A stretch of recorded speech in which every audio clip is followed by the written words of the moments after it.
Everyone, welcome to H अध्ययन। सो आप सभी कैसे हैं? आई होप आप सभी बहुत अच्छे होंगे। और आज हम आ चुके हैं अब अपने न्यू इम्पोर्टेंट टॉपिक में, that is on teaching aptitude. Teaching aptitude का कॉन्सेप्ट्स हम डिस्कस करने वाले हैं। बेसिकली वो कॉन्सेप्ट्स हैं जो आप सभी के एग्जाम के लिए बहुत ज्यादा इम्पोर्टेंट हैं और आप सभी के एग्जाम में बहुत ज्यादा पूछे जाने वाले हैं कॉन्सेप्ट्स। ठीक है। सो आज हमारा है मैराथन सेशन नंबर। बेसिकली आज हमारा मैराथन जो है वो आपका टीचिंग एप्टीट्यूड का होने वाला है। टीचिंग एप्टीट्यूड के कॉन्सेप्ट को आज हम अपने इस सेशन के दौरान डिस्कस करने वाले हैं। सो बात करते हैं टीचिंग एप्टीट्यूड के पहले पॉइंट की। पहले हम क्वेश्चन कॉन्सेप्ट पढ़ेंगे। ये 1 घंटे का सेशन जाएगा एंड इसमें हम सारे कॉन्सेप्ट पढ़ेंगे एंड देन उसके बाद हम जाएंगे क्वेश्चन एंड आंसर सेशंस पे। ठीक। तो पहले हम बात करेंगे टीचिंग का क्या मतलब होता है। अगर मैं ये मैराथन सेशन है तो इसीलिए यहाँ पे थोड़ा सा मैं क्विक रहूंगी। रिवीजन सेशन टाइप है ताकि आपके सारे कॉन्सेप्ट सारे टॉपिक्स एक साथ में डिस्कस हो जाएं, सारे टॉपिक्स हम इजीली करेक्ट कर पाए और कनेक्ट कर पाए। तो मेरा ये मकसद है आज के इस सेशन के द्वारा। यूनिट नंबर 1 में है टीचिंग का। सबसे पहले तो हमें मतलब समझना होगा टीचिंग क्या है।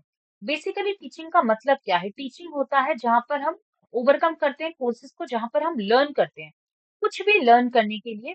या मैं एक कहूंगी टीचिंग के लिए दो पर्सन इंपॉर्टेंट होते हैं, एक होता है टीचर, एक होता है स्टूडेंट। ठीक है। टीचर यहाँ पर टीच करता है, लर्नर यहाँ पर चीजों को समझते हैं, सीखते हैं, लर्न करते हैं। ठीक है। तो टीचर यहाँ पर क्या करता है? टीचर इंडिविजुअल सिचुएशन के बेसिस पे ना स्टूडेंट को लर्न कराता है पूरे कोर्स के दौरान। यही टीचिंग हो जाता है। टीचिंग एक ऐसा अरेंजमेंट है, एक ऐसा मैनिपुलेशन सिचुएशन है जहां पर जो इंडिविजुअल है उसको सिखाया जाता है, उसको समझाया जाता है पूरा का पूरा कोर्स। बेसिकली अगर मैं यहाँ पर हिंदी लैंग्वेज में समझूं, टीचिंग एक ऐसा व्यवसायी और हेर-फेर वाला एक ऐसा पॉइंट है जिसमें क्या होता है, व्यक्ति किसी भी परिस्थिति के पार पाने की कोशिश करता है और ऐसा करने के दौरान उसे वो सीखता है। बेसिकली सीखना एक जो होता है वो टीचिंग कहलाया जाता है। ठीक। अब हम बात करते हैं यहाँ पर टीचिंग की डेफिनेशन क्या है। टीचिंग की क्या डेफिनेशन होती है? Teaching includes all the activities providing education to the others. ठीक है। बेसिकली टीचिंग क्या है? टीचिंग वो है जहाँ पे एजुकेशन आप सभी को प्रोवाइड की जाएगी, सारी एक्टिविटीज टीचिंग के दौरान, एजुकेशन के दौरान जो किसी भी अदर पर्सन को मिल रही है वो होता है टीचिंग। ठीक है। मैंने आपको वही बताया, दो इंडिविजुअल्स यहाँ पर इंपॉर्टेंट होते हैं कि एक तो होता है टीचर, एक होता है स्टूडेंट। तो टीचर कौन है? टीचर जो एजुकेशन प्रोवाइड कर रहा है, जो पढ़ा रहा है, जो सिखा रहा है, वो जो लर्न करा रहा है। और स्टूडेंट वो है जो अंडरस्टैंड कर रहे हैं। ठीक है। और उन दोनों का जो कोलैबोरेशन बोल सकते हैं या इन्वॉल्वमेंट बोल सकते हैं, उससे टीचिंग होती है। उससे टीचिंग इफेक्टिव हो सकती है, अच्छी हो सकती है, बेटर हो सकती है, क्योंकि दोनों को कनेक्ट करना बहुत ज्यादा जरूरी है। तो वही बात कही जा रही है। शिक्षण के दौरान दूसरों की सीखने की प्रतिक्रिया को सभी गतिविधियों में शामिल किया जाता है। शिक्षा प्रदान करने वाली व्यक्ति को शिक्षक कहा जाता है, जो प्रदान कर रहा है वो शिक्षक है, और जो छात्र हैं वो ज्ञान को अंडरस्टैंड कर रहे हैं, ले रहे हैं। ठीक है। एंड उसी प्रतिक्रिया को हम बोलते हैं, उस तरीके से प्रोत्साहन करना, वो होता है टीचिंग की परिभाषा, टीचर की इन्वॉल्वमेंट। और टीचिंग हमेशा कोलैबोरेटिव होता है। कोलैबोरेटिव मतलब जब दोनों स्टूडेंट और लर्नर या टीचर और लर्नर एक साथ मिलकर एक इफेक्टिवनेस को डेवलप करें, कुछ भी सीख रहे हैं, कुछ भी अंडरस्टैंड करा रहे हैं। ठीक है। अब हम बात करते हैं यहाँ पे टीचिंग क्या है। बेसिकली टीचिंग का क्या ऑब्जेक्टिव है? टीचिंग का ऑब्जेक्टिव, उद्देश्य क्या है टीचिंग का? टीचिंग हमेशा चेंज लेकर आता है लोगों के अंदर। स्टूडेंट्स के अंदर टीचिंग हमेशा चेंज लेकर आएगा, ये पहला इंपॉर्टेंट ऑब्जेक्टिव हो जाता है। दूसरा इंपॉर्टेंट जो ऑब्जेक्टिव है वो ये कहलाया जा रहा है कि बिहेवियर में कहीं ना कहीं चेंज आएगा। ठीक है। जो बिहेवियर है, जो आपका वे ऑफ टॉकिंग है, जो आपका अंडरस्टैंडिंग है, जो आपका पर्सनालिटी है, कहीं ना कहीं टीचिंग के दौरान आपके उसमें चेंज होगा। जो नॉलेज है वो एक्विजिट होगी, एक साथ जुड़ेगी सारी की सारी नॉलेज। टीचिंग के दौरान जो लर्निंग की स्किल्स है स्टूडेंट्स के अंदर वो भी इम्प्रूव की जाती है। तो वो भी आपका ऑब्जेक्टिव ऑफ टीचिंग के अंदर आ जाएगा। जो बिलीव है, जो ओपिनियन है, जो पर्सनालिटी है, वो पर्सन की फॉर्मुलेट होती है, फॉर्मेशन होता है, कहीं ना कहीं टीचिंग में उससे भी डेवलपमेंट होता है। ठीक है जी। तो अगर मैं इसके उद्देश्य की बात करती हूँ, व्यवहार और आचरण में आकार देना। ठीक है। ज्ञान को अर्जित करना, ज्ञान आपका डेवलप होगा, सीखने में कौशल में सुधार मतलब स्किल्स डेवलप होती हैं, विश्वास का निर्माण, विश्वास बढ़ता है, ट्रस्ट बढ़ता है, समाज को सामाजिक और कौशल सदस्य प्रदान करना, ठीक है, सामाजिक और कौशल कुशल सदस्य प्रदान करना, ठीक है, एक अच्छा सदस्य, एक अच्छा इंसान प्रोवाइड करना, वो होता है टीचिंग। अब आ जाते हैं हम लेवल्स ऑफ टीचिंग के अंदर। लेवल्स ऑफ टीचिंग क्या होता है? सबसे पहले आ जाता है आपका मेमोरी लेवल। मेमोरी लेवल एक होता है जहां पर हमारा जो लर्निंग है ना, जो टीचर का तो इन्वॉल्वमेंट हो रहा है बहुत ज्यादा, लेकिन लर्नर्स लर्नर्स का इन्वॉल्वमेंट 0% है। थॉटलेस टीचिंग मतलब जहां पर लर्नर को कुछ नहीं समझना, थॉट दिमाग में कुछ नहीं लेकर आना, क्योंकि वहां पे ओवरऑल जो काम कर रहा है वो टीचर। मेमोरी लेवल उसे कहा जाता है। अंडरस्टैंडिंग लेवल क्या होता है? थॉटफुल टीचिंग, जहां पर टीचर का involvement as compare to students कम है, लेकिन स्टूडेंट का इन्वॉल्वमेंट यहाँ पर ज्यादा है, क्योंकि वो समझ रहे हैं एक कॉन्सेप्ट को। ठीक है, जैसे टीचर ने बताया ए प्लस बी के होल स्क्वायर का फॉर्मूला होता है A square plus B square plus 2b। ठीक है, अब क्या होगा? अब यही होगा ना कि भैया स्टूडेंट, जो भी समझदार स्टूडेंट होगा वो पूछेगा कि मैम ये कैसे डेरिवेट हुआ, है ना, ये कैसे निकला, तो अब डेरिवेशन सिखाइए, बताइए। तो वहां पे जब आप अंडरस्टैंड, जब आप पूछने की जिज्ञासा रख रहे हो, तो अंडरस्टैंडिंग कहीं ना कहीं बढ़ेगी। रिफ्लेक्सिव लेवल क्या हो जाता है? अपर थॉटफुल टीचिंग। क्या हो जाता है? अपर थॉटफुल टीचिंग। ठीक, तो वो हो जाता है आपका रिफ्लेक्सिव लेवल। ठीक, तो ये सारे कॉन्सेप्ट्स आप सभी को बहुत अच्छे से समझने होंगे। आ जाते हैं थोड़ा सा हिंदी वाले पॉइंट के ऊपर, बिकॉज मुझे हिंदी वाले स्टूडेंट्स को भी समझाना है, तो मैं बाइलिंगुअल कॉन्सेप्ट्स को चला रही हूँ, ध्यान से देखिए। यहाँ पे शिक्षण का जो स्तर है वो 3 प्रकार से है। स्मृति लेवल, ठीक है, विचारहीन, जहां पर विचार करना ही नहीं है। दूसरा लेवल जो होता है समझ स्तर होता है, जहां पर विचारशील होता है, विचारों का बहुत ज्यादा डेवलपमेंट होता है, और चिंतनशील, जहां पर उच्च विचारशील शिक्षण हो रहा है। रिफ्लेक्सिव वो लेवल है जहां पर लर्नर पूरी तरीके से होल्ड रख रहे हैं। जैसे जब आप पीएचडी करते हैं, जब आप कोई थीसिस बना रहे हैं, जब आप कोई डेजर्टेशन बना रहे हैं, वहां पे टीचर का हेल्प जरूर लेते हैं, लेकिन काम आप खुद करते हो। प्रैक्टिकली जब आप इन्वॉल्व हो रहे हो, तो उच्च विचारशील विचारशील शिक्षण हो जाता है, चिंतनशील का। ठीक है, तो बेसिकली मैंने थोड़ा थोड़ा आपको समझा दिया है मेमोरी, अंडरस्टैंडिंग और फ्लेक्सिबल लेवल क्या होता है। ठीक, हाँ जी। तो बात करते हैं हम मेमोरी लेवल ऑफ टीचिंग में। जो मेमोरी लेवल ऑफ टीचिंग है वो पहली लेवल कहलाई जाती है, क्योंकि यहाँ पे स्टूडेंट्स को टेक्स्ट बुक नॉलेज प्रोवाइड की जाती है। ठीक है, यहाँ पे टेक्स्ट बुक नॉलेज प्रोवाइड की जाएगी स्टूडेंट्स को। ठीक है, मेमोराइजेशन, रोट लर्निंग पे बिलीव किया जाएगा। टीचर हमेशा ये प्रोवाइड करेंगे, मेमोराइज कर लीजिए, रट लीजिए। स्टूडेंट को नहीं पता कि क्या उसको समझ में आ रहा है, नहीं आ रहा है, कुछ भी इम्पोर्टेंट नहीं है, लेकिन हाँ, बस टीचर का इन्वॉल्वमेंट बहुत ज्यादा है। ठीक है, तो यहाँ पे जो मेमोरी लेवल होता है, जो आपका स्मृति लेवल है, इसमें क्या होता है? इसमें टीचर है, इसमें टीचर है, तो ये बेनिफिशियल है for the young students. Basically वो स्टूडेंट्स जो स्कूल में है, ठीक है, जो 5वीं 6ठी तक है, बेसिकली 5th 6th तक है, उनके लिए यहाँ पे मेमोरी लेवल हो जाता है। Useful for the slow learners, जो स्लो लर्नर्स हैं वो रट लेते हैं, वो कॉन्सेप्ट को समझ लेते हैं, समझते नहीं, सॉरी, रट लेते हैं, तो उनके लिए, स्लो लर्नर्स के लिए यूजफुल हो जाएगा। Helpful for teacher to children to learn a new concept, नए कॉन्सेप्ट को लर्न करना। लेकिन एज सच अगर मैं मेमोरी की बात करती हूँ, तो टीचर तो वहां पे रटा रही है ना आपको, रटाने के साथ साथ मैं नए कॉन्सेप्ट को समझ रहे हो। ठीक है, नए कॉन्सेप्ट को समझ तो रहे हो, लेकिन रटते हुए। ठीक है, अंडरस्टैंडिंग जो रहेगी यहाँ पे रिफ्लेक्सिव लेवल के बेस पे रहेगी। ठीक, तो इसीलिए यहाँ पे आपके एडवांटेजेस ये हो गए। डिसएडवांटेजेस की बात करती हूँ, तो डोमिनेंस जो रहेगा, होल्ड जो रहेगा आपका टीचर का रहेगा। रिकॉल और रिटेंशन, यहाँ पर आपका बहुत ज्यादा लॉस हो जाएगा, क्योंकि जब आप रखते हो चीजों को, तो आपके वो दिमाग में नहीं रहती है, जब आप समझते हो चीजों को, तो वो आपके दिमाग में रहती है। ठीक, interaction level is slow in the classroom, यहाँ पर interaction level very very low हो जाएगा, क्योंकि यहाँ पे टीचर आपके साथ में रटा रही हैं, लर्न करा रही हैं। Problem of the classroom management, जो क्लासरूम मैनेजमेंट का प्रॉब्लम है वो यहाँ पर हो सकता है। साथ ही साथ student do not get chance for the self learning. खुद से लर्न करने का यहाँ पे क्षमता स्टूडेंट की बहुत ज्यादा लो हो जाएगी। तो वो हो जाएगा आपका, ठीक है, मेमोरी।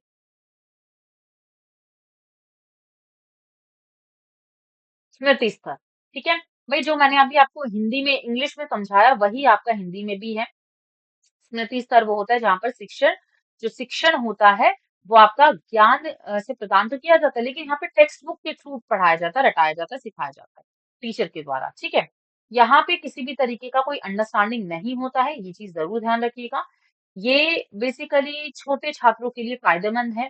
जो धीमी गति से सीखने वाले लोग हैं, स्टूडेंट्स हैं, उनके लिए भी उपयोगी है क्योंकि वो रट लेते हैं चीजों को।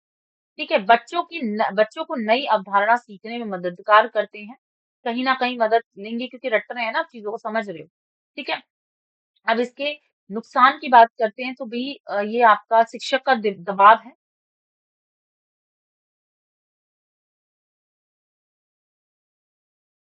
शिक्षक का दबाव है, दबदबा रहेगा। ठीक है? स्मरण और अवधारणा में हानि हो जाएगी, याद नहीं कर पाओगे, अब उसको धारण नहीं कर पाओगे, समझ नहीं पाओगे। कक्षा में बातचीत का स्तर कम हो जाएगा, डेफिनिटली। प्रबंधन की समस्या समस्या बहुत ज़्यादा बढ़ जाएगी। ठीक है? कक्षाओं को स्वयं सीखने का मौका नहीं मिलना, ठीक है? कक्षा में जो स्वयं सीखना छात्र हैं, उनको मौका नहीं मिलेगा खुद से सीखने का। अब हम आ जाते हैं अंडरस्टैंडिंग। अंडरस्टैंडिंग मतलब होता है समझ लेवल, ठीक है? समझ में आ जाता है।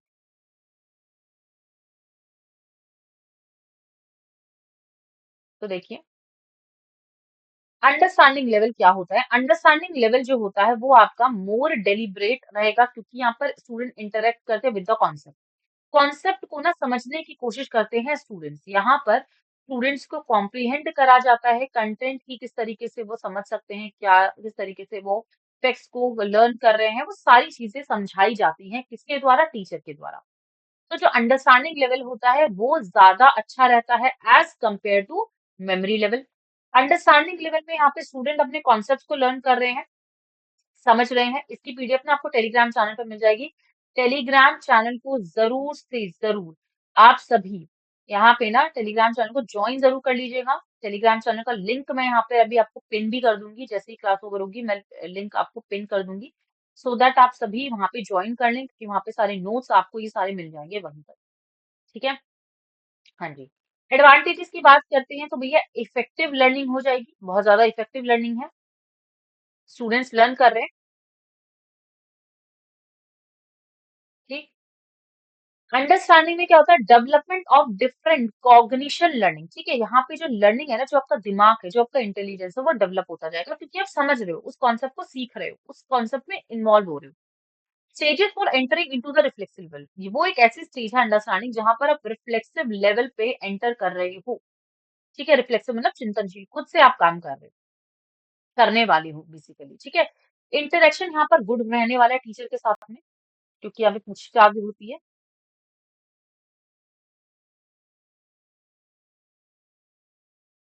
डिसएडवांटेजेस की बात करते हैं तो देखो कॉग्निटिव एबिलिटीज को इग्नोर किया जाएगा, हायर इंटेलिजेंस को इग्नोर किया जाएगा।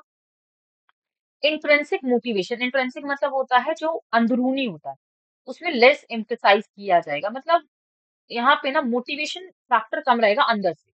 नो इंडिविजुअल लर्निंग, खुद से एक इंडिविजुअल लर्निंग नहीं होगी ओवरऑल। अगर देखो कोई सवाल पूछ रहा है तो सबको ही समझ में आएगा ना वो। और ये मैक्सिमम अगर मैं देखूं, जैसे कंपेयर करूं मेमोरी से और अंडरस्टैंडिंग से, तो टीचर सेंटर्ड है लर्निंग अंडरस्टैंडिंग भी क्योंकि यहाँ पे टीचर का होल्ड ज्यादा है। आई नो कि स्टूडेंट्स इन्वॉल्व है लेकिन टीचर सेंट्रिक है, टीचर ही तो आपको कॉन्सेप्ट को सिखा रहा है ना। ठीक है, तो समझ स्तर क्या होता है? समझ स्तर शिक्षण एक अधिक, ठीक है, जानबूझकर शिक्षण शिक्षण पद्धति है जिसमें कक्षा अवधारणा के बीच में छात्र अवधारणा के बीच में बातचीत करते हैं, जैसे कि नाम से ही स्पष्ट है। सामग्री को समझते हैं मतलब उसका कॉन्सेप्ट, उसके अवधारणाओं को समझते हैं, मूल्यांकन करते हैं, वो चीज हो जाती है। ठीक है, शिक्षण का क्या लाभ है? जैसे कि प्रभावी शिक्षण हो गया। समझ का क्या लाभ है?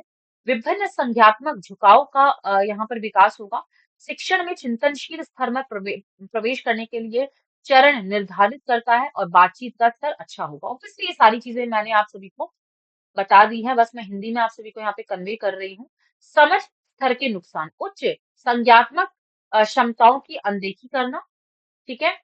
आंतरिक आंतरिक प्रेरणा पर काम करना, काम से जोर जोर लगा के काम करना, बेसिकली काम करना, उस पे वर्क करना।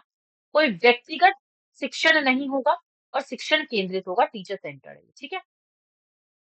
अब आ जाते हैं हम रिफ्लेक्सिव लर्निंग में। रिफ्लेक्सिव लेवल को हम क्या कहते हैं? Introspective level of learning teaching भी कहते हैं, क्योंकि ये रिफ्लेक्सिव, ठीक है। रिफ्लेक्सिव में जैसे मैंने आप सभी को बताया, एडवांस लेवल पे पहुंच गए हो, जहां पर टीचर का इन्वॉल्वमेंट तो कम है लेकिन स्टूडेंट बहुत ज्यादा इन्वॉल्व है। जैसे कि जब आप पीएचडी कर रहे हो, जब आप थीसिस कर रहे हो, जब आप प्रपोजल बना रहे हो, जब आप डिसर्टेशन बना रहे हो, जहाँ पे आपका इन्वॉल्वमेंट ज्यादा है, आप हेल्प ले सकते हो टीचर की, लेकिन आपका इन्वॉल्वमेंट ज्यादा है। किसका इन्वॉल्वमेंट ज्यादा है? स्टूडेंट्स का इन्वॉल्वमेंट ज्यादा है, ठीक है। Advantages of the reflexive levels की अगर मैं बात करती हूँ, thoughtful mode of the operation, ठीक है। यहाँ पे आप लर्निंग को समझते हो, सीखते हो, अंडरस्टैंड कर रहे हो। लर्नर सेंटर्ड है of course. Development of the problem solving skill, यहाँ पे जो प्रॉब्लम सॉल्विंग स्किल्स है वो डेवलप हो रही है। मैक्सिमम फ्लेक्सिबिलिटी, फ्लेक्सिबिलिटी जो है वो आपकी डेवलप हो रही है, ठीक है। सॉरी, ठीक है। Development of creativity, development of creativity, creative learners हो रहे हैं, ठीक है। क्योंकि यहाँ पे रिफ्लेक्सिव आप खुद क्रिएटिविटी इन्वॉल्व कर रहे हो, सेल्फ मोटिवेशन, आप खुद ही मोटिवेटेड हो भाई, आप रिफ्लेक्सिव हो, चिंतनशील में हो, आप लर्नर खुद इन्वॉल्व हो, आप प्रैक्टिस कर रहे हो, आप प्रैक्टिकल लर्निंग में डेवलप हो, ठीक है। सारी चीजें यहाँ पे अच्छी है। नॉट सुटेबल फॉर किसके लिए नहीं है? ये लोअर क्लासेस के लिए नहीं है, जो छोटी क्लासेस होती है उनके लिए सूटेबल नहीं है, ठीक है। हायर क्लासेस के लिए है, of course. Time consuming process, खुद से काम कर रहे हो तो भी टाइम कंज्यूमिंग तो होगा ही। Not suitable for the Indian classroom, Indian classroom के लिए नहीं है, क्योंकि वहां पे क्लासरूम कम्युनिकेशन नहीं हो रहा है।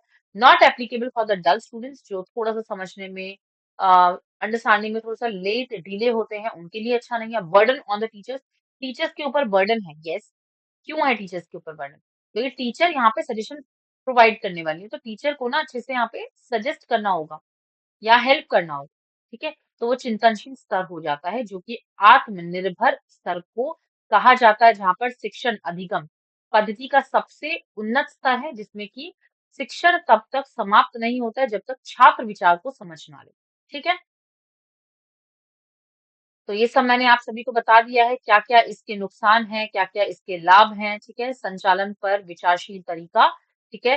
शिक्षार्थी केंद्र हो गया, समस्या समाधान कौशल का विकास करना, अधिगम, लचीलापन, चेंजेस रहेंगे, ठीक है। नेक्स्ट रचनात्मक का विकास हो गया, आत्म प्रेरणा, खुद को मोटिवेट करना बहुत ज्यादा जरूरी होता है। इसके नुकसान क्या है? तो ये छोटी क्लासेस के लिए इंपॉर्टेंट नहीं है, अच्छा नहीं है। समय लेने वाली प्रतिक्रिया है, टाइम कंज्यूमिंग रहेगा। भारतीय शिक्षा के लिए उपयुक्त नहीं है, जो क्लासरूम कम्युनिकेशन है उसके लिए नहीं है। जो सुस्त स्टूडेंट्स हैं, जो डल स्टूडेंट्स हैं, उनके लिए लागू नहीं होगा, क्योंकि वो अंडरस्टैंड नहीं कर पाएंगे, और शिक्षकों के ऊपर बोझ, क्योंकि उनको सबको सजेस्ट करना है, सबको समझाना है, ठीक है।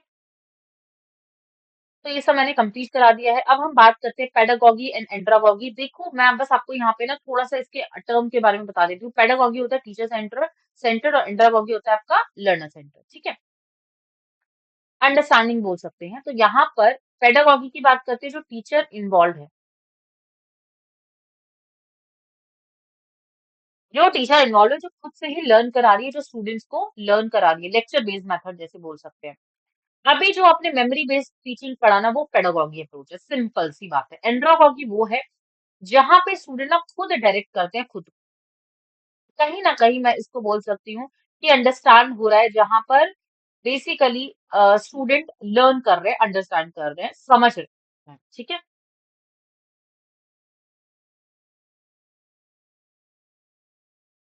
एक होता है ह्यूटागोगी, जो अभी हमने जो मेमोरी अंडरस्टैंडिंग रिफ्लेक्सिव पढ़ा ना, वही है। पेडागोगी, एंड्रागोगी, ह्यूटागोगी। रिफ्लेक्सिव चिंतनशील करना ही ह्यूटागोगी है, जहां पर पूरी तरीके से लर्नर इन्वॉल्व है, ठीक है। किसी भी तरीके का कोई टीचर का इन्वॉल्वमेंट नहीं है, ठीक, मतलब टीचर सिर्फ हेल्प कर रही है। तो सिंपल सी बात है, मैंने बहुत इजी आपको तरीके से समझा दिया है। कॉन्सेप्ट को फोकस करिए समझने की, ना कि रटिए, ठीक है। रटना कुछ नहीं है, कॉन्सेप्ट को समझना है, सीखना है, क्लियर करना है। एडोलेसेंट लर्नर कौन से होते हैं? एडोलेसेंट लर्नर वो लर्नर है जहां पर चाइल्डहुड और एडल्टहुड को लर्न किया जाएगा फ्रॉम द एजेस 10 टू 19, ठीक है? तो यहाँ पे जो चाइल्डहुड और एडल्टहुड का जो बीच का टाइम होता है ना, फेज होता है, वो 10 से 19 साल के बीच का, तो वो यूनिक स्टेज को कहा जाता है आपका एडोलेसेंट लर्नर। एडोलेसेंट लर्नर वो लर्नर है जो ह्यूमन के डेवलपमेंट में यूनिक स्टेजेस देंगे, ठीक है? एडोलेसेंट लर्नर वो हैं जो कहीं न कहीं इन्वॉल्व होते हैं फॉर द रैपिड चेंज, कोई अच्छा चेंज, कोई physical, emotional, intellectual, spiritual, moral development में इन्वॉल्व है। एडोलेसेंट लर्नर वो हैं जहां पर उनके पास फुल ऑटोनॉमी हो, तो जो अपनी मर्जी के मालिक है, ठीक है? उनको जो करना है ना वो करेंगे, एक्सप्लोर करेंगे, वो ज्यादा से ज्यादा इंटेलेक्चुअल एबिलिटीज उनकी डेवलप होगी, दिमाग वो ज्यादा लगाएंगे, ज्यादा इंटरेक्शन करेंगे, दूसरों की सुनने के बजाय वो खुद की दिल की सुनते हैं, ठीक है? राइट, एडोलेसेंट लर्नर वो होते हैं। एक होता है चाइल्ड, एक होता है एडोलेसेंट, एक होता है एडल्ट, ठीक है?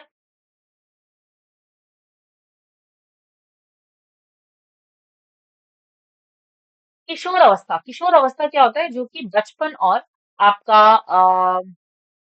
वयस्कता का जो चरण होता है उसके बीच का, 10 से 19 साल के बीच का जो आयु रहता है वो रहेगा, ठीक है?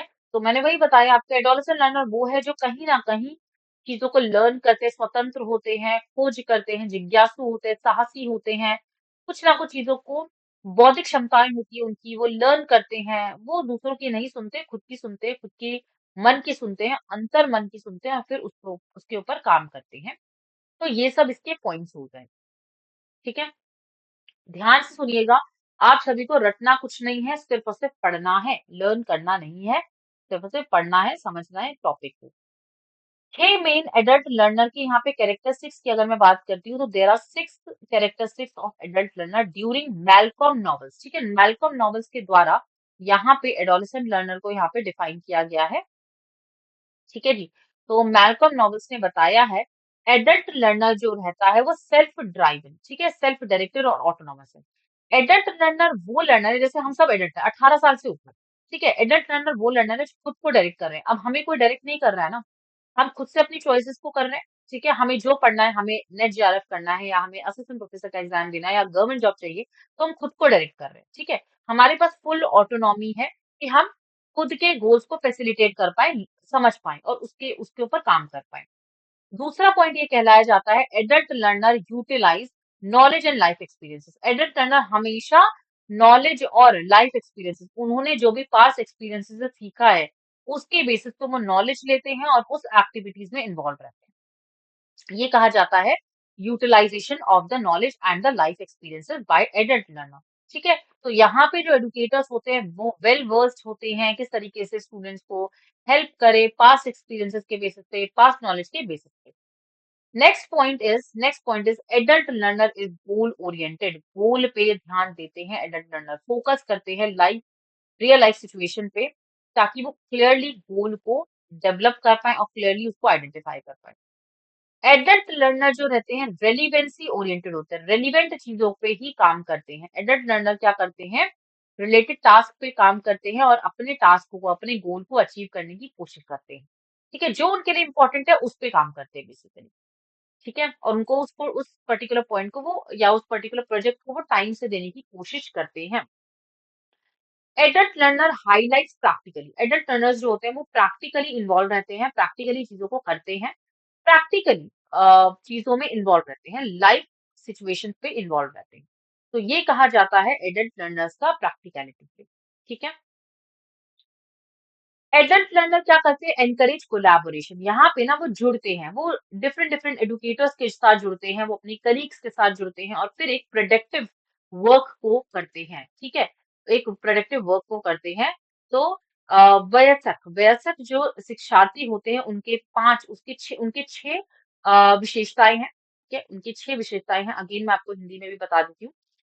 पहले हैं वयस्क शिक्षा, वो स्वतंत्र होते हैं, ठीक है? स्वनिर्देशित होते हैं, तो वो खुद से ही सारी चीज़ों को होल्ड करके चलते हैं, खुद से ही करते हैं काम वगैरह, ठीक है? वयस्क शिक्षा ज्ञान और जीवन में अनुभवों का उपयोग करते हैं, जो भी ज्ञान लिया है, जो भी एक्सपीरियंसेस है, उनके बेसिस पे ही वो काम करते हैं, उसी उसी से तरीकों को समझते हैं।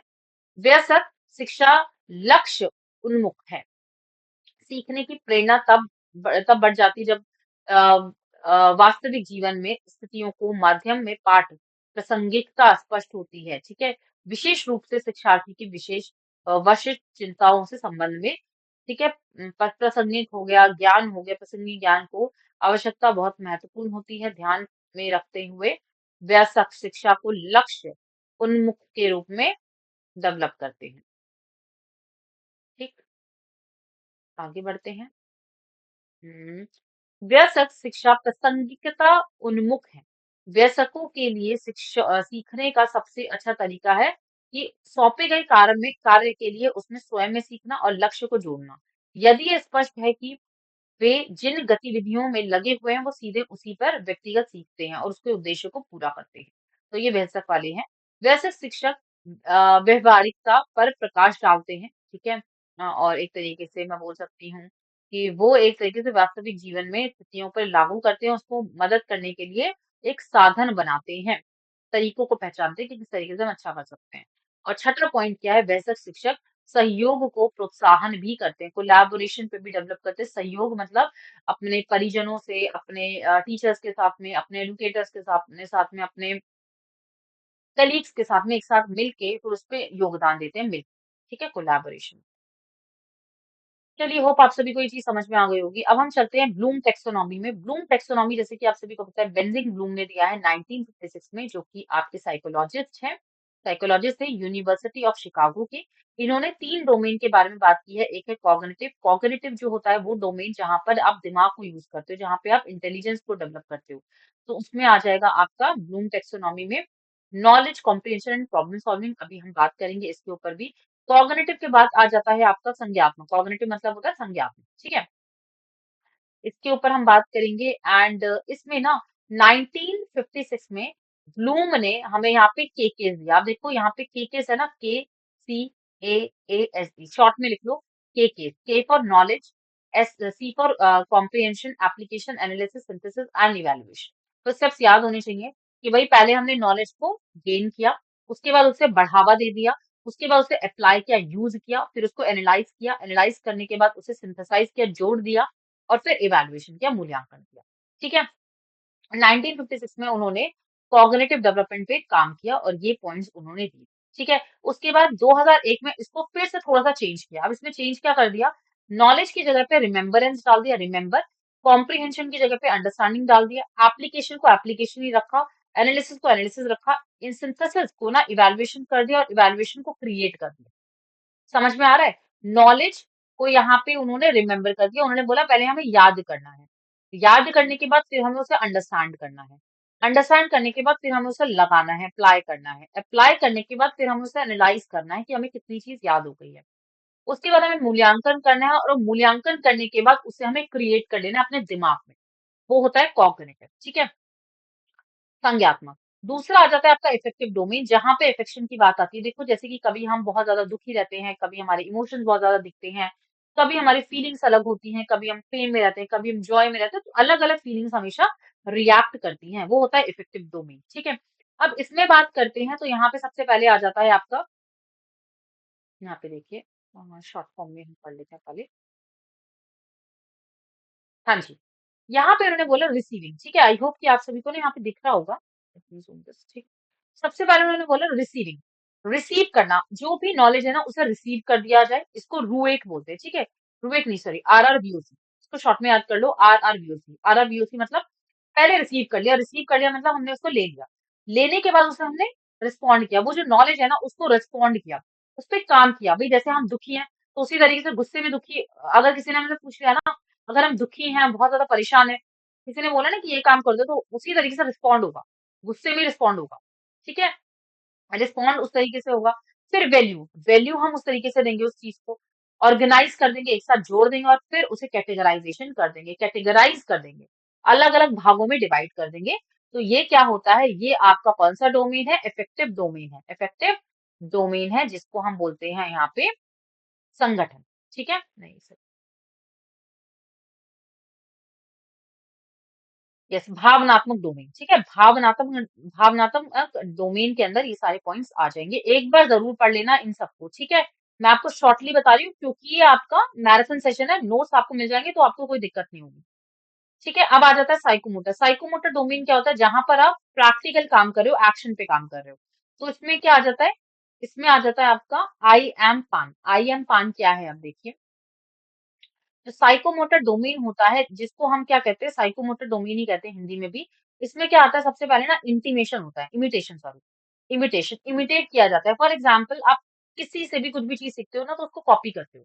कॉपी करने के बाद उसे मैनिपुलेट करते हो। अब जैसे नहीं कि फॉर एग्जाम्पल भाई कोई कार ड्राइव कर रहा है, तो हर किसी का अपना एक अलग अलग पॉइंट ऑफ व्यू होगा, ठीक है। या मैं बोलूं कि भाई कोई हलवा बना रहा है, ठीक है, गाजर का हलवा बना रहा है। तो गाजर के हलवे में क्या करेंगे, पहले गाजर को अच्छे से ग्रिड कर लेंगे, ठीक है। हो सकता है किसी का प्रोसीजर अलग हो, कोई दूध से बनाता हो या कोई खोए से बनाता हो, तो हर किसी का ना अपना अलग है। इमिटेशन करते हैं लोग, इमिटेट तो करते हैं, लेकिन फिर अपना वो टेस्ट अलग डेवलप हो जाता है। समझ में आ रहा है ना मेरा मतलब क्या है, गाजर के हलवे से या सूजी के हलवे से।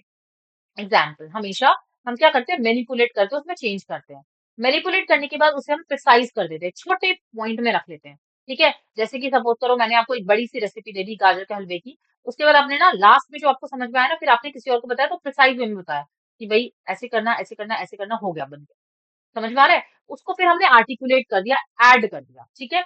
उसी पॉइंट को या उसी प्रिसीशन को हमने आर्टिकुलेट कर दिया, ऐड कर दिया, और लास्ट में हमने क्या कर दिया, उसे नेचुरलाइजेशन में रखा, मतलब नेचर में हमने जो भी हमारा नेचुरलाइजेशन प्रोसेस था ना, उसमें हमने इसको डाल दिया इजी वे में, ठीक है।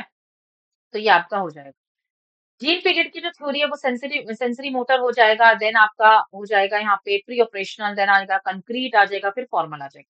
तो भाई यहाँ पे ना अलग अलग पॉइंट्स आ जाते हैं। तो सबसे पहले हम बात करते हैं किसकी, हम सबसे पहले बात करते हैं सेंसरी मोटर की। सेंसरी मोटर वो एक ऐसी स्टेज है जहाँ पे बच्चा बिल्कुल बर्थ से लेकर 2 साल तक है, ठीक है। सेंसरी मोटर वो स्टेज है जहाँ पर बच्चा सिर्फ और सिर्फ लर्न कर रहा है, रोना, हंसना, सीखना, ठीक है। सेंसेस को समझ रहा है, मदर का टच है, फादर का टच है, ये दादी का टच है, ये दादू का टच है, सबको समझ रहा है, ये नानी का टच है, ये नाना का टच है। तो मेंटल एब्स्ट्रैक्शन को वो समझ रहा है, तो ये कहा जाता है, ठीक है। सेंसरी मोटर के बाद है प्री ऑपरेशनल। प्री ऑपरेशनल में जो बच्चा है वो आपका 2 से 7 साल का है, ठीक है। 2 से 7 साल का है। यहाँ पे देख लीजिए आप लोग, ईयर्स को भी देख लेना, हाँ, 2 से 7 साल का है प्री ऑपरेशनल।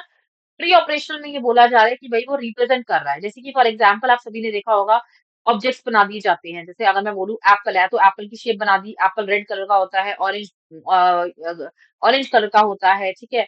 बनाना आपको पता है येलो कलर का होता है। तो वो इस तरीके से यहाँ पे बच्चा विजुअलाइज करता है, ठीक है। तो वो पिक्चर्स के थ्रू समझ रहा है। उसके बाद आता है कंक्रीट। कंक्रीट ऑपरेशन मतलब 11 साल तक बच्चा है, 7 से 11 साल तक का बच्चा है, जिसमें बच्चा अराउंड चीजों को ना प्रॉब्लम सॉल्विंग एक्टिविटीज में इन्वॉल्व, ठीक है। वो प्रॉब्लम को समझ रहा है, वो सीख रहा है कि कैसे उसको सॉल्व किया जाए। उसके बाद फॉर्मल स्टेज आ जाता है, जो कि आपका 11 से 12, जहाँ पे हम बोलते हैं बच्चा जो है ना वो एडल्ट हो चुका है, अब वो अपने हिसाब से चीजों को करेगा। एब्स्ट्रैक्ट लर्निंग बोल सकते हैं, डिडक्टिव लर्निंग कह सकते हैं, जिसमें बच्चा खुद सीख रहा है। तो संवेदी मोटर शरण हो गया, ठीक है। देन उसके बाद आप पूर्व संचालन हो गया, फिर ठोस परिचालन हो गया, और एक हो गया आपका, ठीक है, ठोस हो गया। और उसके बाद क्या होता है, औपचारिक, ठीक है। तो हाँ, औपचारिक हो जाएगा। तो ये सब पॉइंट्स आपको एक बार गो थ्रू जरूर करने हैं, इन सबको अच्छे से पढ़ लेना।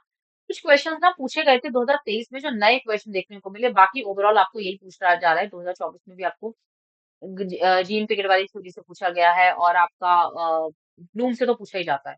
जिक्सो वाली जो थ्योरी है ना, वो एक कोलैबोरेटिव थ्योरी है, जिसको हमने एलियोट एंडरसन ने दिया है, ध्यान रखिएगा। ये जो थ्योरी है ये बेसिकली पजल बेस्ड थ्योरी है। जैसे कि आप लोगों ने बचपन में पजल किया होगा, याद है आप सभी को, यहाँ पे पजल्स मिलते थे, पिक्चर होती थी, उसको फिर पजल वाइज आप लगाते थे, उसका फेस लगाते थे, बचपन में ऐसे कुछ गेम्स होते थे, ठीक है। होप आप सभी के आपने भी देखे होंगे, सीखे होंगे। तो पजल्स को ऐड ऑन करता था। तो पजल वो है कि जो इसमें डिफाइन किया गया भाई, कोलैबोरेशन मेथड है ये, जहाँ पर एक साथ जुट होकर ना सब काम कर रहे हैं, ठीक है। ऐसे नहीं कि सिर्फ एक ही इंसान काम कर रहा है तो पढ़ रहा है, काम कर रहा है, ठीक है, वो है। इवैल्यूएशन क्या है, अब इवैल्यूएशन में मूल्यांकन में आ जाते हैं। मूल्यांकन क्या है, बेसिकली एक सिस्टमैटिक प्रोसेस है, जहां पर इंफॉर्मेशन को कलेक्ट किया जाता है, इंफॉर्मेशन को सेलेक्ट किया जाता है, और एक ऑब्जेक्टिव पे काम किया जाता है। मूल्यांकन सिंपल सी बात है। मूल्यांकन दो तरीके से होगा, एक एकेडमिक एंड नॉन एकेडमिक। अब दोनों ही बेसिस पे यहाँ पे देखा जाएगा। एकेडमिक मतलब पढ़ाई से रिलेटेड, नॉन एकेडमिक मतलब extra curricular activities. Dance, music, singing, कुछ भी हो सकता है। ठीक है, तो ये सब है। बेसिकली इन सबको एक बार गो थ्रू जरूर कर लेना। मैं थोड़ा सा क्विकली चल रही हूँ क्योंकि मैं अगेन आप सभी को बता रही हूँ ये मैराथन है। ठीक है, बार बार मैं इसलिए बता रही हूँ क्योंकि मैराथन है, मैं मेरे को थोड़ा सा बढ़ के चलना पड़ेगा, स्टार्ट करना पड़ेगा क्विकली, क्योंकि कंटेंट खूब सारा है और हमें विद इन 1 घंटे में कंप्लीट करना है। ठीक है, इवैल्यूएशन का अगर मैं टाइप बोलूँ, पहला तो फॉर्मेटिव हो जाता है। फॉर्मेटिव में क्या आता है? फॉर्मेटिव इवैल्यूएशन वो इवैल्यूएशन है ड्यूरिंग द प्रोसेस। भाई जैसे कि सपोज करो क्लास के दौरान जो भी सिखाया जा रहा है, जो भी पढ़ाया जा रहा है, वो होता है फॉर्मेटिव। अब सपोज करो क्लास में मैंने आज आपको समझाया, उसके बाद मैंने एमसीक्यूज ले लिए, तो मैं क्या कर रही हूँ? आपका फॉर्मेटिव इवैल्यूएशन कर रही हूँ। इवैल्यूएशन वो इवैल्यूएशन जो क्लास के दौरान हो रहा है, एक तरीके से रचनात्मक इवैल्यूएशन जो स्कूल के अंदर हो रहा है, क्लास के दौरान हो रहा है, शिक्षक को बेहतर तरीके से बनाने में प्रेरित करने। ठीक है, समेटिव इवैल्यूएशन होता है जो फाइनल एग्जाम होता है ना, जब end of the academic year होता है, या मैं बोलूँ लास्ट में जब आपका रिजल्ट डिक्लेयर होने वाला है, तो एंड एग्जाम, फाइनल एग्जाम, उसको हम कहते हैं समेटिव, क्योंकि वहां पे आपको ग्रेडिंग मिल रहा है और वहां पे आप उस ग्रेड से ना पास ऑन होंगे दूसरी क्लास।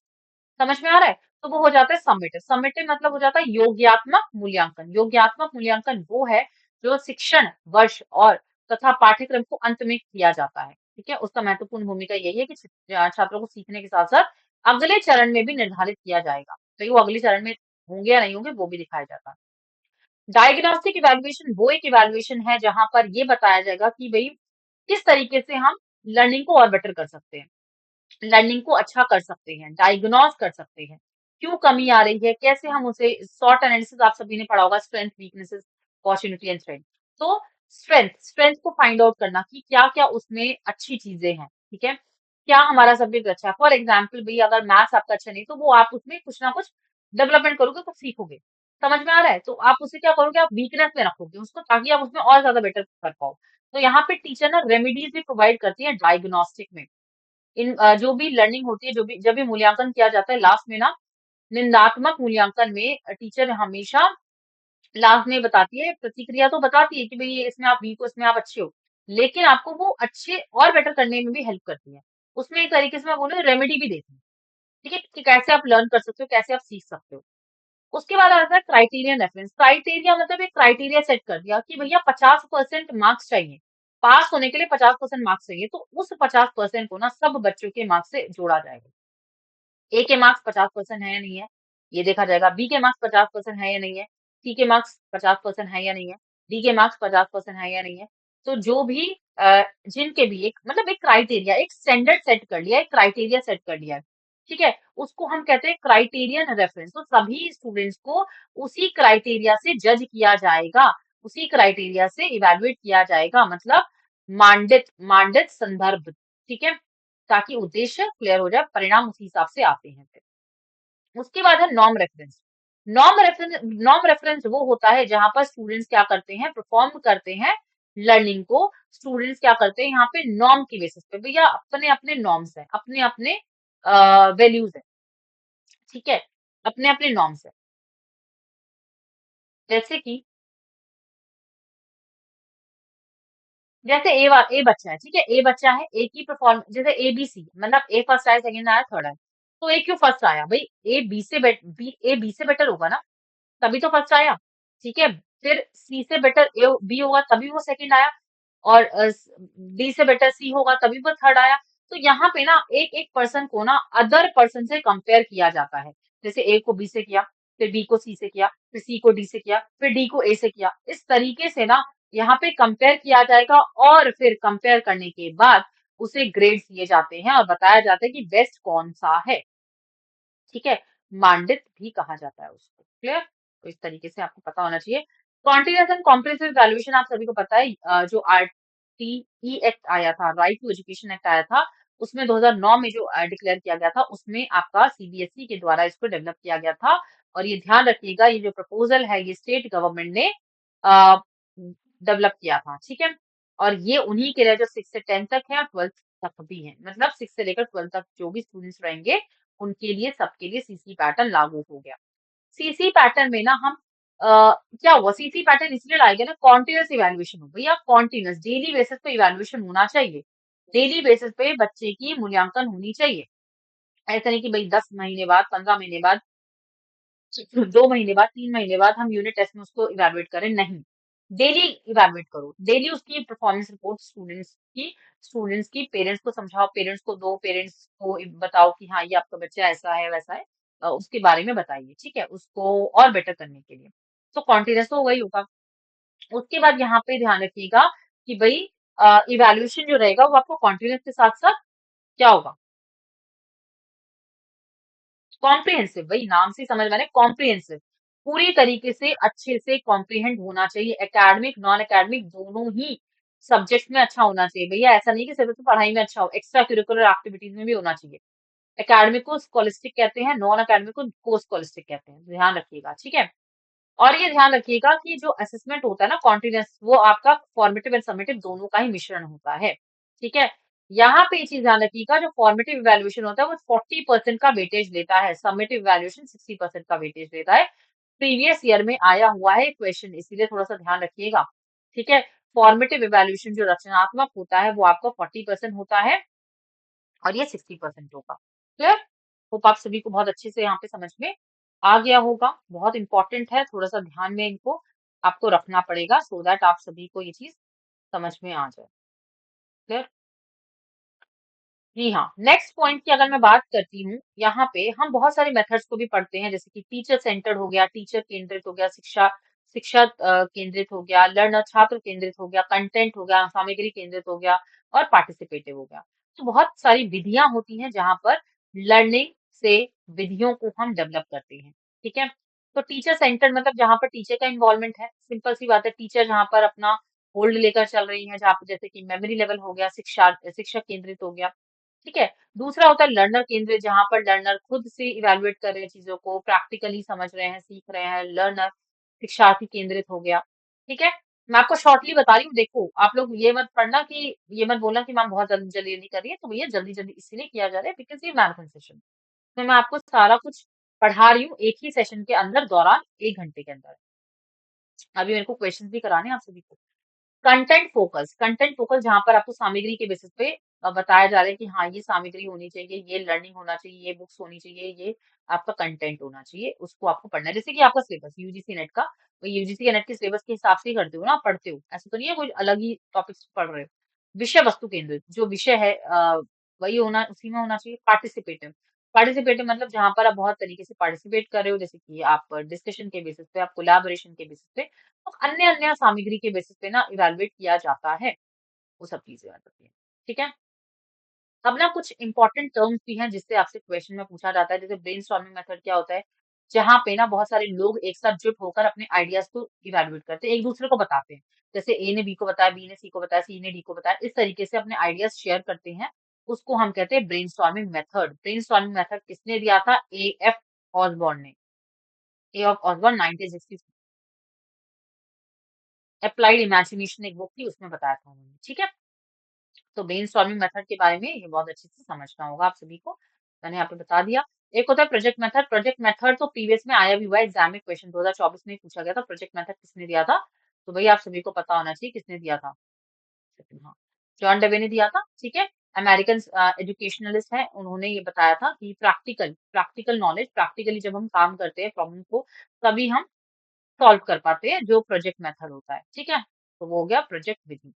उसके बाद role playing method, role playing method आप सभी को पता है, जब रोल दिया जाए किसी भी तरीके से, जैसे फॉर एग्जाम्पल आपका रोल आपके फ्रेंड को दे दिया जाए, या आपके फ्रेंड का रोल आपको दे दिया जाए, जिससे आपका इंटरेस्ट भी बना रहे और आपको अंडरस्टैंडिंग भी डेवलप हो रियल लाइफ सिचुएशन पे भूमिका निभाने के लिए विधि।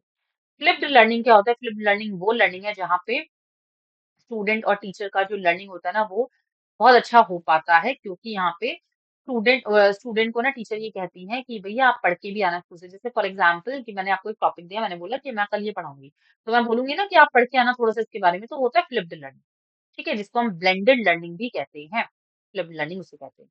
टीम टीचिंग मेथड, जो जैसे कि आप सभी को होता है, team teaching method teacher based होता है, 1954 में आया था, यूएसए में इसको ऑर्गेनाइज किया गया था, जहाँ पर कोर्सेज, जहाँ पर टीचिंग स्ट्रेटेजीज बताई जाती हैं कि किस तरीके से हम टीचिंग को बेटर कर सकते हैं। टीचर्स, ये टीचर सेंट्रिक होता है बेसिकली।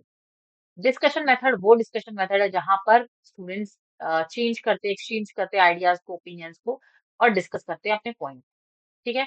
बज सेशन एक ऐसा मेथड है जहां पर आप सभी ने देखो ना, बज कौन करती है? बी करती है, तो फुसफुसाना, फुसफुसाना। और यहाँ पर ना एक्सप्लेन किया जाता है सोर्सेज को, एक्सप्लेन किया जाता है अंडरस्टैंडिंग को, तो उसे हम कहते हैं बज़ सेशन।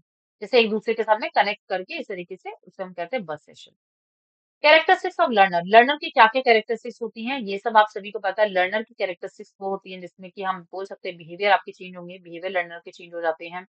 नॉलेज लर्नर की डेवलप होती है, ऑर्गेनाइजेशन होता है, ठीक है? गोल होता है सेट, हम एनवायरनमेंट को कैसे जनरेट कर सकते हैं, अंडरस्टैंडिंग कैसे डेवलप कर सकते हैं, तो वो सारी चीज़ें लर्नर सेंटर्ड होता है। लर्नर यहाँ पर एक्टिवली पार्टिसिपेट करते हैं, लर्नर लर्न करते हैं, समझते हैं, तो विशेषताएँ ये सारी हो जाती है शिक्षार्थियों के लिए। ठीक है? सीखने का जो मुख्य उद्देश्य है विद्यार्थियों का वो डेवलप हो जाता है, सीखने का अर्थ ज्ञान प्राप्त हो जाता है, दृष्टिकोण डेवलप हो जाती है, सीखने का जो सक्रिय और रचनात्मक विधि है वो डेवलप हो जाती है, तो वो सारी चीज़ें। टाइप्स ऑफ लर्निंग में जैसे कि आप सभी को होता है डिसकैल्कुलिया, ये सारे क्या डिसऑर्डर्स हैं, ठीक है? ये प्रॉब्लम्स हैं, ये बोल सकते हैं एक प्रॉब्लम्स है, एक इश्यूज़ हैं जो कहीं न कहीं लर्नर के अंदर होता है, जैसे डिसकैल्कुलिया, जैसे अब जैसे मैथमेटिक्स नहीं आ रही है किसी को, साइंस समझ में नहीं आता है, तो उसको वो एक प्रॉब्लम है, वो भी एक प्रॉब्लम है डिसकैल्कुलिया। डिसग्राफिया जिसमें हैंड रिटन जो है, हैंड राइटिंग जो बेसिकली होती है, वो बहुत ज़्यादा पुअर होती है, समझ में नहीं आता। ठीक है? रॉन्ग स्पेलिंग्स को लिखना और ये सारी चीज़ें, वो सारा क्या हो जाता है डिस्ग्राफिया हो जाता है। डिसलेक्सिया आप सभी ने देखा है, रीडिंग इश्यू जो कि आपको पता होगा। तारे ज़मीन पर मूवी देखी होगी तो आपको पता होगा। उसमें ईशान को था डिसलेक्सिया। डिस्पेप्सिया एक स्पोकन लैंग्वेज जिसमें हम बहुत जल्दी-जल्दी बोलते हैं या हकला के बोलते हैं, इस तरीके से वो इश्यू रहता है। नॉन वर्बल रहता है आपका फेशियल एक्सप्रेशन। फेशियल एक्सप्रेशन मतलब जैसे कि आपके हैंड मूवमेंट्स, बॉडी मूवमेंट्स, इस तरीके से। ठीक है? वर्बल जहाँ पर आप वर्बली एक्सप्रेस कर रहे हो, कम्युनिकेट कर रहे हो। एक है एडीएचडी। एडीएचडी क्या होता है? Attention deficit and hyper active disorder. मतलब हाइपर एक्टिव बच्चे होते हैं ना, कहीं-कहीं इतना जल्दी इधर से उधर भागते हैं, इधर से उधर भागते हैं, इतना उनको कंट्रोल नहीं किया जा सकता, वो होते हैं हाइपर एक्टिव। और अटेंशन डेफिसिट मतलब जो अटेंशन नहीं दे पाते, जो फोकस नहीं कर पाते किसी चीज़ पे। तो दोनों ही रहेंगे यहाँ, ठीक है? एक होता है ट्रेडिशनल लर्निंग मेथड। ट्रेडिशनल मतलब जैसे कि ब्लैक बोर्ड मेथड बोल दो या back to the basics method बोल दो, जहाँ पर टीचर चॉक एंड टॉक से सिखाती है, टीचर लर्न कराती है, सिखाती है, जो भी है वो ब्लैक बोर्ड के थ्रू। एक होता है आपका मॉडर्न मेथड, जहाँ पर आईसीटी का यूज किया जा रहा है, जहाँ पे ब्रेनस्टॉर्मिंग मेथड हो रहा है, जहाँ पर ग्रुप डिस्कशन हो रहा है, जहाँ पे स्मार्ट बोर्ड का यूज हो रहा है, जहाँ पे व्हाइट बोर्ड का यूज हो रहा है, जहाँ पे प्रोजेक्टर्स, वीडियोस, इन सब के थ्रू हम इंटरनेट के थ्रू हम लर्निंग कर पा रहे हैं। तो ये सारी चीजें हैं। ये तो बहुत ईज़ी है, बस थोड़ा-सा एक बार आपको ना गो थ्रू करना पड़ेगा ये सारे पॉइंट्स को। ज़रूर पढ़ लेना इन सबको, ठीक है? अब हम चलते हैं यहाँ पे, ये सारा मैंने ना आपको दोबारा से बता दिया है। एक है सीबीसीएस वाला method, choice based credit method. Choice based credit method जैसे कि आप सभी को पता है यूजीसी के द्वारा डेवलप किया गया था। क्यों डेवलप किया था? क्योंकि यूजीसी जब आपको पता है 2015 15 में ना 14 में आ गया था वैसे ये, बट 2015 से इसको लागू किया गया था। तो क्या हुआ था कि पहले बहुत ज़्यादा स्टूडेंट्स सुसाइड करते थे और बहुत ज़्यादा स्टूडेंट्स ना बहुत ज़्यादा फोकस रहते थे कि इसके मार्क्स कम क्यों आ रहे हैं, हमारे मार्क्स कम आए। ये इसमें ग्रेडिंग टाइप्स होता था ये भी। ये इसमें हमने क्या किया, इसमें कॉलेज लेवल पे हो रहा है ना, ये कॉलेज लेवल पे, ग्रेजुएशन लेवल पे, पोस्ट ग्रेजुएशन लेवल पे।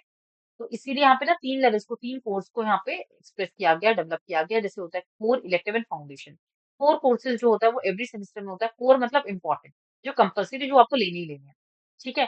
फाउंडेशनल होता है जहाँ पर आप फाउंडेशन बेस्ड हो, मतलब भैया आपको वो भी लेने ही लेने इंपॉर्टेंट है। फाउंडेशन जिससे आपका फाउंडेशन बन रहा है। अब फाउंडेशन में भी ना 2 सब्जेक्ट होते हैं, एक होता है कंपल्सरी और एक होता है इलेक्टिव। कंपल्सरी में तो कंपल्सरी है भई, वो तो आपको लेने ही लेने हैं। इलेक्टिव में आप ना चूज़ कर सकते हो अपने सब्जेक्ट्स को। जैसे कि सपोज़ करो आपका कोई भी और सब्जेक्ट होता है, तो उसमें आप चूज़ करते हो। वो होता है सीबीसीएस वाला पॉइंट, ठीक है? तो ये सारे पॉइंट्स को ना अच्छे से पढ़ लेना बहुत इम्पोर्टेंट है, ठीक है? सीबीसीएस डोमेन क्यों आया था? इसलिए आया था ताकि जो एग्ज़ामिनेशन फ़ोबिया है उसको ओवरकम कर दिया जाए, ग्रेडिंग सिस्टम में तब्दील कर दिया जाए, ठीक है? फ़ोबिया लोगों का कम हो जाए, ठीक है? और अच्छे से परफ़ॉर्म कर पाएँ स्टूडेंट्स, फाउंडेशनल मेथड में। स्वयं क्या होता है? Swayam is study web for the active learning under young aspiring minds. Swayam is a problem it is a programme sorry initiated by the government of India, MHRD, MOE के द्वारा ये डेवलप किया गया था। इसमें 3 कार्डिनल प्रिंसिपल है। कार्डिनल प्रिंसिपल का मतलब वो प्रिंसिपल जहाँ पर जो लर्निंग है ना वो डेवलप हो पाए, ठीक है?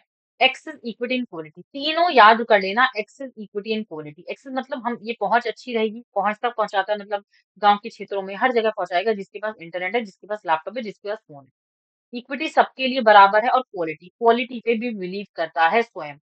स्वयं Prabha post graduation, graduation method, जितने भी कोर्सेज होते हैं सब सब कोई प्रोवाइड करता है, सबको फ्री ऑफ कॉस्ट प्रोवाइड करता है, क्योंकि ये एक ऐसा इनिशिएटिव है जो गवर्नमेंट ऑफ इंडिया के द्वारा डेवलप किया गया है। ठीक है, मैंने वही बताया, 9th क्लास से टिल ग्रेजुएशन तक, पोस्ट ग्रेजुएशन तक ये रहेगा। ठीक है, स्वयं में ना 4 कार्डिनल सॉरी क्वाड्रेंट्स होते हैं, ये ध्यान रखिएगा। 4 क्वाड्रेंट्स होते हैं और 3 कार्डिनल प्रिंसिपल्स होते हैं। तो वो 4 क्वाड्रेंट्स क्या-क्या होते हैं? वीडियो लेक्चर्स प्रोवाइड करना, ठीक है? लर्निंग मटेरियल्स हो जाता है, जो कि डाउनलोड किया जा सकता है प्रिंटेड फॉर्म में। सेल्फ असेसमेंट टेस्ट, ठीक है? और ऑनलाइन डिस्कशन फोरम। तो ये 4 पॉइंट्स हैं जो आप ऑनलाइन क्लासेस में वैसे भी देखते हो। आप वीडियो लेक्चर्स आपको मिल जाते हैं। अगर हम एचएन अध्ययन की ही बात करें तो वीडियो लेक्चर्स आपको मिल जाते हैं ना, रीडिंग मटेरियल्स आपको मिल जाता है पीडीएफ फॉर्म में। ठीक है, सेल्फ असेसमेंट टेस्ट होता है, आप खुद खुद इवेलुएट करते हो टेस्ट सीरीज के द्वारा, क्विजेस के द्वारा। ठीक है, और ऑनलाइन डिस्कशन फोरम, आपको कोई डाउट होता है, कोई प्रॉब्लम होती है, तो आप क्लियर करते हो ना डाउट्स को। ठीक है, तो वो सारी चीजें रहेंगी यहाँ पर। ठीक, उसके बाद आता है स्वयं प्रभा। स्वयं प्रभा जैसे कि आप सभी को पता है भैया, 2017 में स्वयं प्रभा भी आया था स्वयं के साथ साथ। इसमें 40 डीटीएच चैनल हैं, पहले 32 थे, फिर 34 हुए, फिर 40 हो गए। यहाँ पर ध्यान रखिएगा, 24 घंटे ये प्रोग्राम टेलीकास्ट किया जाता है, एक तरीके से जैसे टीवी में ना टेलीकास्ट नहीं किया जाता शोज, तो वैसे ही यहाँ पर भी शोज टेलीकास्ट नहीं किए जाएंगे, यहाँ पर टेलीकास्ट किया जाएगा सब्जेक्ट वाइज मटेरियल। ठीक है, कॉन्सेप्ट एंड ऑल, ये ध्यान रखना। 4 बार, 4 times in a day repeated form में रहेगा, और नया जो कंटेंट रहेगा वो 4 आवर्स के अंदर होता है डेली बेसिस पे। ठीक है, अपनी कन्वीनियंस के स्लॉट के अकॉर्डिंगली बच्चा यहाँ पे इवेलुएट कर लेता है। ठीक, ओके। अब यहाँ पे स्वयं प्रभा में ना जो 40 चैनल्स है उनके बारे में मैंने यहाँ पे लिस्ट दी है, लेकिन आप सभी को सारे चैनल्स के बारे में पढ़ने की जरूरत नहीं है। ठीक है, आप किसको पढ़ना, वैसे मैंने 34 से दिया है, यहाँ पे 40 है। आप टॉप 10 को पढ़ लो बस, इतना सफिशिएंट है। आप टॉप 10 को पढ़ लो, टॉप 10, ये है ना टॉप 10। ठीक है, ये वाला यहाँ तक पढ़ लेना, टॉप 10 अप्लाइड साइंसेस। टॉप 10 तक सारे के सारे आपको पढ़ने ही पड़ेंगे भाई। कौन से में ऐसे पूछा जाता है, बॉटनी किसमें है, तो आपको पता होना चाहिए चैनल नंबर 9 में है। ठीक है, एजुकेशन साइकोलॉजी किसमें है, तो चैनल नंबर 4 में। इस तरीके से क्वेश्चन पूछा जाता है। ठीक है, तो ये रटना पड़ेगा, कंटेंट आपको मिल जाएगा यहाँ से। मूक क्या है? मैसिव ओपन ऑनलाइन कोर्सेज, वो एक ऐसे कोर्सेज जो कि डिस्टेंस लर्निंग प्रोग्राम के द्वारा इवैल्यूएट किए जाते हैं ज्योग्राफिकली। ठीक है, मूक क्या है? मूक ऐसा प्लेटफॉर्म है, पैटर्न है बेसिकली, अगर मैं बोलूं, या एक ऐसा कॉलेज है जो यूनिवर्सिटी कोर्सेज और to be less structured courses को यहाँ पे इवैल्यूएट करने में हेल्प करता है। ठीक है, ये हमेशा प्रोवाइड करता है सारी सर्टिफिकेशन एंड ऑल, राइट? जैसे कि यहाँ पर बोल सकते हैं हम, मूक क्या प्रोवाइड करेगा? Film recorded section lectures provide करेगा, रीडिंग मटेरियल्स प्रोवाइड करेगा, प्रॉब्लम सेट्स करेगा, क्विजेस एग्जामिनेशन के बेसिस पे इवैल्यूएट करता है। ठीक, तो इंटरेक्शन विद द मॉड्यूल्स, भाई आपके जो भी मॉड्यूल्स हैं या जो आपके सिलेबस में पॉइंट्स है उनको ये करता है लर्निंग इंटरैक्टिव बेसिस पे।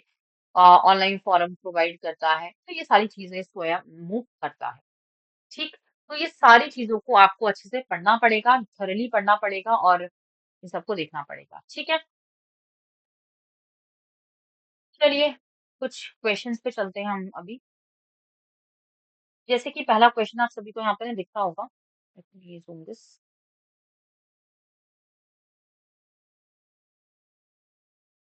हाँ जी, तो यहाँ पे देखिए, विच of the following is the basic paradigm in the classroom teaching. पहला ऐसा पैराडाइम कौन सा है जो क्लासरूम टीचिंग को इवेलुएट करता है? इसके आंसर्स भी हैं। ठीक है, तो ये हम पढ़ लेते हैं फटाफट से। निम्नलिखित में से कौन सा शिक्षण में बुनियादी प्रतिमान है? ठीक है, learning paradigm, instruction paradigm, both A and B, या ना? तो अगर मैं यहाँ पर देखूँ तो भैया बोथ ही आ जाएगा, दोनों ही यहाँ पर इंपॉर्टेंट हो जाते हैं। लर्निंग भी है और इंस्ट्रक्शन भी है, सीखने का प्रतिमान भी है, और अनुच्छेदम भी है यहाँ पर। ठीक है, इंस्ट्रक्शन भी प्रोवाइड करना है, राइट? नेक्स्ट क्वेश्चन जो है वो आपका है, prime requirement to become a good teacher. भैया अच्छा टीचर बनने के लिए क्या मुख्य आवश्यकता होनी चाहिए? Genuine interest in the teaching, पढ़ने में सच्ची रुचि, knowledge about the controlling students, छात्रों को नियंत्रण करना, सब्जेक्ट नॉलेज, या फिर आपका good expression. Obviously subject knowledge is the best answer. यहाँ पर अगर हम देखें तो टीचर के अंदर क्या होना चाहिए? सब्जेक्ट की नॉलेज बहुत ज्यादा जरूरी है, इंपॉर्टेंट है। ठीक। Next important point is which of the following statement is not true, इनमें से कौन सा कथन सही नहीं है। Teaching is just is an art, teaching केवल एक कला है। Teaching can be train only, teaching को सिर्फ और सिर्फ ट्रेन किया, टीचर को सिर्फ और सिर्फ ट्रेन किया जा सकता है। टीचर्स आर बोर्न, टीचर जन्म जात होती है या अलग हो। तो अगर मैं देखूं तो सभी यहाँ पर गलत स्टेटमेंट है, क्योंकि टीचर आर्ट एंड साइंस दोनों ही है। ठीक है। टीचर को ट्रेंड नहीं यहाँ पर इवेलुएट भी किया जाता है, ट्रेन के साथ साथ भैया उनको कंटेंट भी आना चाहिए ना, एजुकेशन भी आना चाहिए, उन्हें नॉलेज भी पता होनी चाहिए। टीचर्स बॉर्न नहीं होते, टीचर को बनाया भी जाता है, टीचर कैन बी मेड। ठीक है। Okay. Fourth question, the most desirable skill for the teacher, सबसे अच्छा, सबसे वंचित कौशल कौन सा है। Make student understand what the teacher says, छात्रों को समझना कि शिक्षण क्या कह रहा है। कवर द प्रिस्क्राइब्ड कोर्सेज, निर्धारित पाठ्यक्रम को पूरा करना। Keep student relax while teaching, पढ़ते समय छात्रों का तनाव मुक्त रखना, या फिर हायर अथॉरिटीज को इन्फॉर्म करना टीचिंग एक्टिविटीज के लिए। तो यहाँ पे बेस्ट डिजायरेबल जो पॉइंट होता है वो यही है कि make student understand what the teacher says, understand कराना स्टूडेंट्स को जो टीचर बोल रही है, सिखा रही है। ठीक है। मेमोरी लेवल किसने दिया है, मेमोरी लेवल हार्वर्ड ने दिया है, अंडरस्टैंडिंग लेवल मॉरिसन ने दिया है, रिफ्लेक्सिव लेवल हंट ने दिया है। तो ये बिल्कुल सही है, इसलिए पहला ऑप्शन यहाँ पर बिल्कुल सही हो जाएगा, 1 2 3 बिल्कुल सही पे लगा हुआ है ये। विच of the following sequence of the different level of the teaching, इनमें से सबसे सही सीक्वेंस कौन सा है। तो MUR मोर होता है ना, मेमोरी, अंडरस्टैंडिंग, रिफ्लेक्सिव, स्मृति, समझ और चिंतनशील। ठीक है। Next question, which of the following is an independent variable for the teaching learning process, इनमें से सबसे इंडिपेंडेंट कौन सा वेरिएबल होता है जो इंडिपेंडेंटली काम कर रहा है। वो आपका टीचर हो जाता है, शिक्षक हो जाता है। ठीक है। तो इन सबको ना देखो, मैं क्विकली इससे करा रही हूँ, अगेन मैं बार बार आपको यही कह रही हूँ, क्योंकि आप सभी को इससे हेल्प होगी। साथ ही साथ इसके आंसर्स भी ना मैंने यहाँ पे लास्ट में ना मेंशन किया, आपको PDF में मिल जाएंगे। ठीक। विच of the following method should be used for the each teacher, प्रत्येक शिक्षक का जो निम्नलिखित में से किस विधि का उपयोग किया जाता है। एनालिटिकल, सिंथेटिक, सिंथेटिक और analytical, only analytical, only synthetic. तो अगर मैं यहाँ पर बात करती हूँ, एनालिटिकल एंड सिंथेटिक आ जाता है। ठीक है। Analytical and synthetic, right. Okay. तो यहाँ पे सारे पॉइंट्स नेक्स्ट बोला जा रहा है, matching from whole to part. Whole to part अगर मैं यहाँ पर देखूं तो भाई ये गैसोल्ट ने ही दिया है, सेल्फ स्टडी डाल्टन ने ही दिया है, सेंसेस आपका फ्रोबेल ने और मॉरिसन ने दिया। ये बिल्कुल सही है, ये पहला ही ऑप्शन बिल्कुल यहाँ पर सही हो जाएगा। ठीक है। तो ये थ्योरीज है, इनको पढ़ लेना थोड़ा थोड़ा। Nature of teaching, nature of teaching क्या रिफ्लेक्ट करता है। It is an art, it is an science, it is both art and science, it neither art not science. इनमें से ये कौन सा नहीं है, तो भैया यहाँ कौन सा है, सॉरी, ये आर्ट एंड साइंस दोनों ही, कला भी है और विज्ञान भी है। कला इसलिए क्योंकि थ्योरेटिकल नॉलेज मिल रही है, विज्ञान इसलिए क्योंकि प्रैक्टिकल नॉलेज मिल रही है टीचिंग में। ठीक है, learners. Which of the following are the 3 levels of the teaching, memory, understanding, reflexive, 1 2 3। ठीक है, तरीके से आपको यहाँ पे क्लियरली समझ में आ जाएगा। Now days teaching is becoming more and more, आजकल जो शिक्षण है उसका अधिक क्या होता जा रहा है, वो एक तरीके से लर्नर सेंटर होता जा रहा है, लर्नर सेंटर होता जा रहा है, क्योंकि शिक्षार्थी केंद्रित हो जाएगा। Which of the following is a self directed, it is termed as when the learner is self directed, जब लर्नर सेल्फ डायरेक्टेड है तो एंड्रोगॉगी अप्रोच में आ चुका है। एंड्रोगॉगी में है ना, क्योंकि जब लर्नर खुद से ही निर्देशक कर रहा है तो ऑब्वियसली वो एंड्रोगॉगी। ठीक है। जो टीचर सेंटर्ड होता है वो पेडागॉगी हो जाता है। यहाँ पे बोला जा रहा है instruction objectives are written for the students, they said the following expected to do. तो निर्देशक उद्देश्य के छात्र के लिए लिखे जाते हैं, वो बताते हैं कि छात्र में क्या अपेक्षा हो जाती है, स्पेसिफिक, ऑब्जर्वेबल एंड मेजरेबल। तो ऑल ही आ जाएगा यहाँ पर, बिल्कुल सही ऑप्शन, तो मैंने आंसर्स भी दिए हुए हैं। In the context of the dynamic teaching environment which of the following statement is true. ठीक है। गतिशील शिक्षण वातावरण के संदर्भ में निम्नलिखित में से कथन क्या सत्य है। तो अगर मैं यहाँ पर देखूं तो भाई टीचर इंडिपेंडेंट है, स्टूडेंट डिपेंडेंट है, तो सेकंड ऑप्शन बिल्कुल सही आ जाएगा। ठीक है। इस तरीके से यहाँ पे आपको समझ के करना है कॉन्सेप्ट को। होप आप सभी को यहाँ पे सारे क्वेश्चन समझ में आ गए होंगे। वैसे मैंने अभी आपको ना 15 क्वेश्चन करवा दिए हैं, यहाँ पे 30 क्वेश्चन है। तो एक बार इन सारे क्वेश्चंस को थॉरली समझिएगा, थॉरली करिएगा, बहुत इंपॉर्टेंट है। इसके सारे आंसर्स मैंने यहाँ पे दे दिए, देख रहे हो आप लोग, ये सारे आंसर्स दिए हुए हैं विद एक्सप्लेनेशन। ठीक, इनको जरूर से पढ़ लेना, प्रीवियस ईयर क्वेश्चन बेस्ड है, इसके एक्सप्लेनेशन भी मैंने आप सभी को यहाँ पे प्रोवाइड की है, तो इनको थॉरली अच्छे से पढ़िएगा, बहुत इंपॉर्टेंट है। होप आप सभी को कंटेंट अच्छे से समझ में आ गया होगा। कोई भी डाउट है, कोई भी प्रॉब्लम है तो आप मुझसे शेयर कर सकते हैं, कोई भी समस्या है आप मुझसे शेयर कर सकते हैं। अब मैं आप सभी को यहाँ पे कुछ पॉइंटर्स बताना चाहूँगी कि आप किस तरीके से यहाँ पे इवैल्यूएट कर सकते हो हमारी कोर्सेज़ को। सबसे पहले जब भी आप जैसे अगर आप ऐप के थ्रू जाना तो आपको ऐप डाउनलोड करनी है और अगर आप जैसे गूगल के थ्रू जाना चाहें, तो वेबसाइट के थ्रू भी जा सकते हैं। एचएन अंतिम जैसे ही टाइप करेंगे तो आपको यहाँ पर लॉगिन आईडी पूछा जाएगा, साइन अप कर लें। साइन अप करेंगे तो आप सभी को यहाँ पे दिख रहा होगा 90% ऑफ चल रहा है हमारा। यहाँ पे आप कोर्सेज़ को देख लीजिए, ठीक है? यहाँ पे देखिए, यहाँ पे मैं अगर यूजीसी नेट में वाले कोर्सेज़ में जा रही हूँ, तो डेफ़िनिटली आप सभी को यहाँ पे यूजीसी नेट वाले सारे कोर्सेज़ दिख रहे होंगे।